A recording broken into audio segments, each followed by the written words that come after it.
Déco dans le présent pour mieux construire l'avenir. La chronique d'Interentreprise avec Francette Florimond. Bonjour, j'espère que vous allez bien.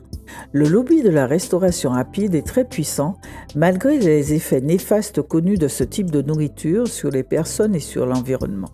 Pour preuve, l'Assemblée nationale vient d'adopter en première lecture une proposition de loi de lutte contre les plastiques dangereux pour l'environnement et la santé. Seul problème, le texte voté a été vidé de sa substance par rapport à celui qui avait été proposé à l'origine. Le texte de départ visait en effet à interdire tous les emballages en polystyrène à partir de 2025.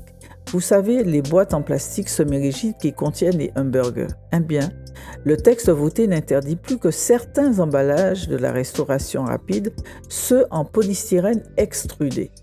Ce qu'il faut comprendre. Depuis la loi Climat et Résilience d'août 2021, la législation prévoit déjà l'interdiction en 2025 des emballages contenant en polystyrène, mais uniquement ceux considérés comme non recyclables et dans l'incapacité d'intégrer une filière de recyclage. À l'époque, une première victoire pour les lobbies de la restauration rapide qui, grâce à cette reformulation, avait évité l'interdiction stricte.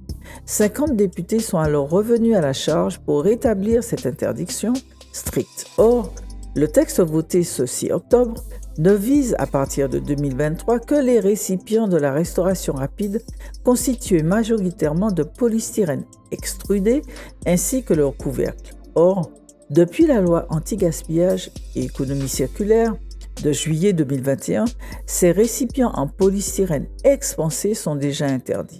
Pour contourner l'interdiction, certains fabricants d'emballages en avaient alors proposé en polystyrène extrudé. Or, qu'il soit expansé ou extrudé, l'impact environnemental est le même si l'emballage est abandonné dans la nature, ce que nous constatons malheureusement encore trop souvent dans nos régions où la restauration rapide s'est énormément développée. L'exécutif fait donc un pas en arrière, un recul qui n'honore pas les industriels, d'autant qu'au même moment, une nouvelle étude de l'INRAE vient de confirmer la nocivité de ce type de plastique.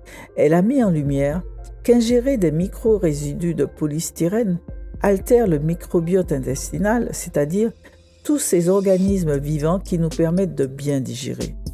Au-delà de l'évolution statutaire, nos élus devraient vraiment s'intéresser à ces problèmes de plastique. À demain, prenez soin de vous.